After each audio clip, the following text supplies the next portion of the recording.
السلام علیکم ورحمۃ اللہ وبرکاتہ۔ عزیز طلباء و طالبات، آپ سب کا خوش آمدید ہے ہماری یوٹیوب چینل جے کے بوس فاؤنڈیشن کلاسز میں۔ پیارے بچوں، آج ہم جماعت 10ویں اردو کا قصہ شاعری میں سے غزل نمبر 2 یعنی کہ میر تقی میر کی غزل نمبر 2 جو ہے وہ پڑھنے جا رہے ہیں۔ پیارے بچوں، اگر آپ چینل پر نئے ہیں چینل کو سبسکرائب کریں اور پلے لسٹ میں جا کر آپ بآسانی طور اپنے کلاس کے ابھی تک کے اپلوڈڈ ویڈیوز جو ہے وہ بآسانی آپ دیکھ سکتے ہیں۔ تو پیارے بچوں، بغیر وقت ضائع کیے ہم آج کا جو اپنا ٹاپک ہے وہ شروع کرتے ہیں۔ ٹاپک میر تقی میر کی غزل نمبر 2۔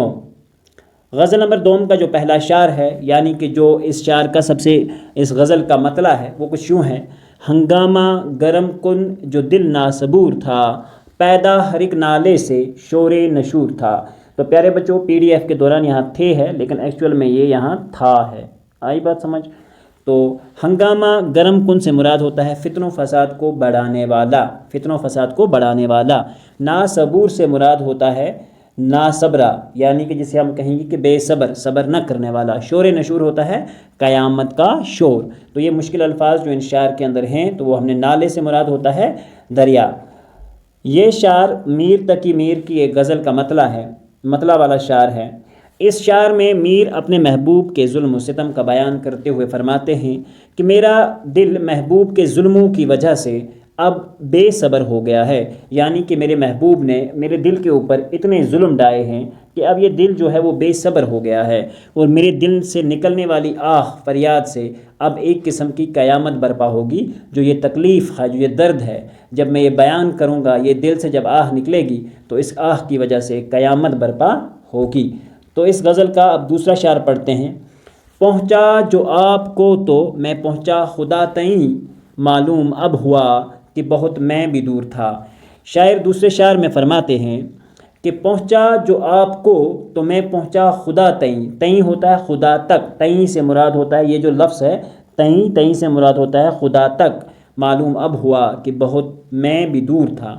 تو پیارے بچوں، یہ اس کا مشکل ایک ہی الفاظ تھا اس میں سے، وہ ہم نے لکھا نہیں ہے تو میں نے آپ کو بتا دیا، وہ تئیں سے مراد تک ہوتا ہے۔ تو اس کی تشریح کچھ یوں ہوگی: یہ شعر میر کی ایک غزل سے نکالا گیا ہے۔ اس شعر میں شاعر اپنے آپ کے بارے میں ارشاد فرماتے ہیں کہ جب میں نے اپنے پیر و مرشد کا ہاتھ تھاما، یعنی کہ جب میں نے اپنے پیر و مرشد کا جو ہاتھ تھاما اور اس کی بیعت اختیار کی، یعنی کہ اس کے ہاتھوں بیعت لی، تو اس نے مجھے خدا کے بارے میں پوری واقفیت اور آگاہی عطا کی۔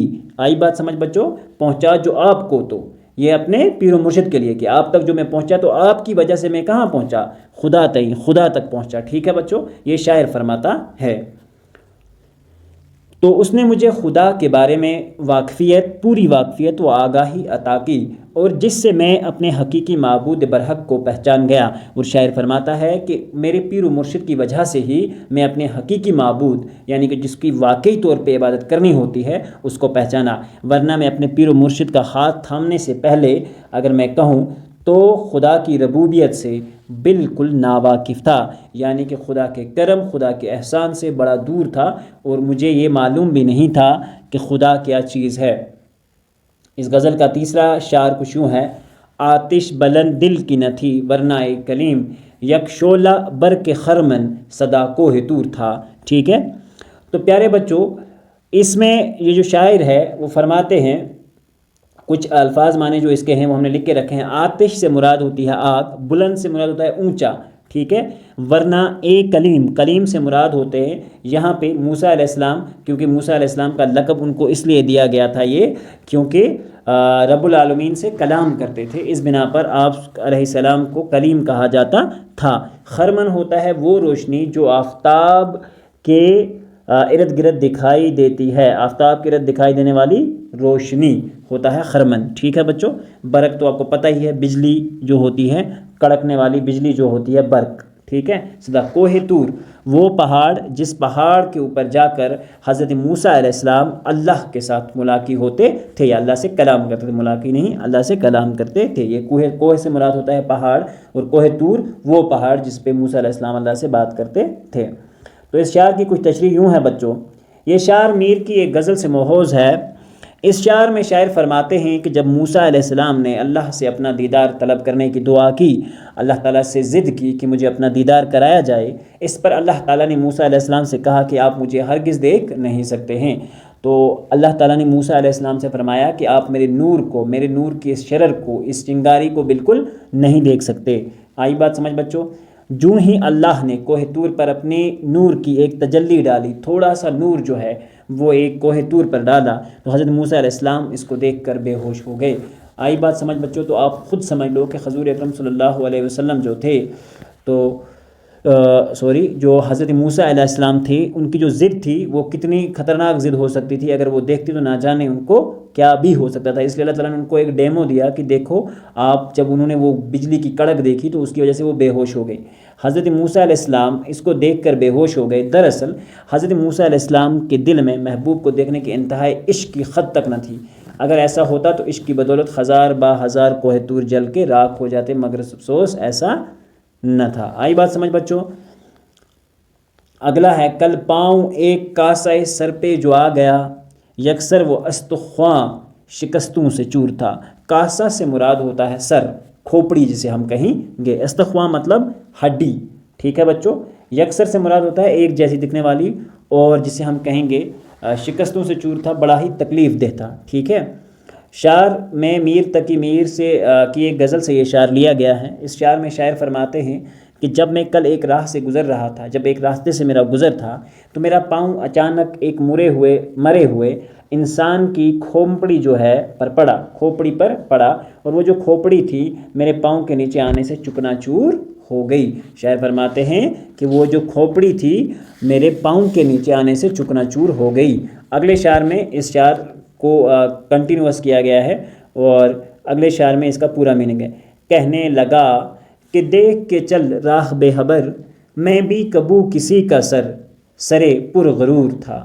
پیارے بچوں، یہ ایک ندامت کہنے والی بات ہے، اور بڑی ہی اس سے ہمیں اثر انداز ہونا ہے کہ یہ جو دنیا ہے یہ خیر فانی ہے، اور ایک نہ ایک دن ہم سب کو اس دنیا کو چھوڑ کے جانا ہے۔ تو بہتر ہے کہ ہم دنیا پہ ایسے کام کریں جس کی وجہ سے پوری دنیا ہمیں یاد رکھے، اور پوری دنیا جو ہے ہمارا نام لیتے وقت کم سے کم فاتحہ تو ضرور پڑھے۔ کہنے لگا کہ دیکھ کے چل رہا ہے بہبر، وہ کھوپڑی جو تھی وہ کہنے لگی کہ بے خبر راہ چلنے والے، دیکھ کے تو چل، میں بھی تو کبھی کسی کے سر کا غرور تھا۔ اس شعر کے اندر میر تقی میر کی ایک غزل سے نکالا گیا یہ شعر ہے۔ اس شعر میں میر فرماتے ہیں کہ جب میرا پاؤں ایک مرے ہوئے انسان کی کھوپڑی پر پڑ گیا تو کھوپڑی نے مجھ سے مخاطب ہو کر کہا، فرمایا اے بے خبر انسان ذرا سنبھل کر چل، کہ اپنا پاؤں رکھے میں تمہارے پاؤں کے نیچے آنے سے چور ہو گئی ہوں۔ یاد رکھ میں بھی تمہاری طرح ایک زمانے میں کسی مغرور جیتے جاگتے انسان کے سر کی عزت ہوا کرتی تھی، یہ کھوپڑی نے شاعر سے کہا۔ آئی بات سمجھ بچوں؟ اب اس شعر کا جو آخری شعر ہے وہ کچھ یوں ہے، جو مقطع ہے اس غزل کا، ٹھیک ہے، وہ کچھ یوں ہے۔ تھا وہ رشک خور بہشتی ہمیں میر، سمجھے نہ ہم تو فہم کا اپنی قصور تھا۔ شاعر فرماتے ہیں خور سے مراد ہوتا ہے بہشتی، ٹھیک ہے، بہشتی یعنی کہ جنت سے نکالی گئی ہو، ٹھیک ہے، حور بہشتی جنت کی حور۔ فہم سے مراد ہوتا ہے عقل، سمجھ، قصور ہوتی ہے خطا، غلطی جسے ہم کہیں گے۔ یہ میر کی ایک غزل کا آخری مقطع ہے، ٹھیک ہے بچوں، والا شعر ہے۔ اس شعر میں یہاں مطلع ہو گیا، یہ ایکچوئل میں مقطع ہے۔ تو اس شعر میں شاعر فرماتے ہیں کہ جب میرا محبوب میرے سامنے تھا تو میں نے اس کی قدر و قیمت نہ کی۔ شاعر فرماتے ہیں کہ جب محبوب میرے سامنے تھا، میرے پاس تھا، تب مجھے اس کی قدر و قیمت نہ ہوئی۔ میرا محبوب جنت کے حوروں سے بڑھ کر خوبصورت ہے، مگر یہ میری نادانی تھی، میں اس حسین و جمیل محبوب کے ہوتے ہوئے جنت کے حوروں کا طلبگار بن بیٹھا۔ حالانکہ میرے پاس جو میرا محبوب تھا وہ بھی کسی جنت کی حور سے کم نہیں تھا، وہ بھی بڑا خوبصورت تھا، مگر یہ میری نادانی تھی، یہ میری فہم تھی، غلط فہمی جسے ہم کہیں، کہ اس حسین و جمیل محبوب کے ہوتے ہوئے جنت کی حوروں کا طلبگار بن بیٹھا۔ تو پیارے بچوں، یہاں ہماری غزل نمبر 2 جو ہے وہ مکمل ہوتی ہے۔ تو پیارے بچے آپ کو سمجھا دیں کہ غزل نمبر 1 کے اندر عشق و محبت کے خیالات بیان کیے گئے ہیں۔ مقطع میں روئے زمین تمام لیا، ٹھیک ہے، تمام عالم پر چھا جانے کے معنی میں استعمال ہوا ہے، ٹھیک ہے بچوں۔ تو یہ جو ہے اس شعر میں میر نے تعالی سے کام لیا۔ تعالی اس صنعت کو کہتے ہیں جس میں شاعر اپنی تعریف کے سلسلے میں مبالغہ سے کام لیتا ہے، تعالی کہتے ہیں۔ دوسری غزل میں اگرچہ ہر ایک شعر خم قافیہ اور خم ردیف ہے، پھر بھی متن اور خیال کے لحاظ سے چوتھا اور پانچواں شعر مختلف بتایا گیا ہے، ٹھیک ہے، کیونکہ ان میں تھوڑی سی چینج ہے۔ باقی میں ردیف تو ٹھیک چل رہا تھا، بٹ اس میں تھوڑا سا چینج آیا ہے۔ آئی بات سمجھ بچوں؟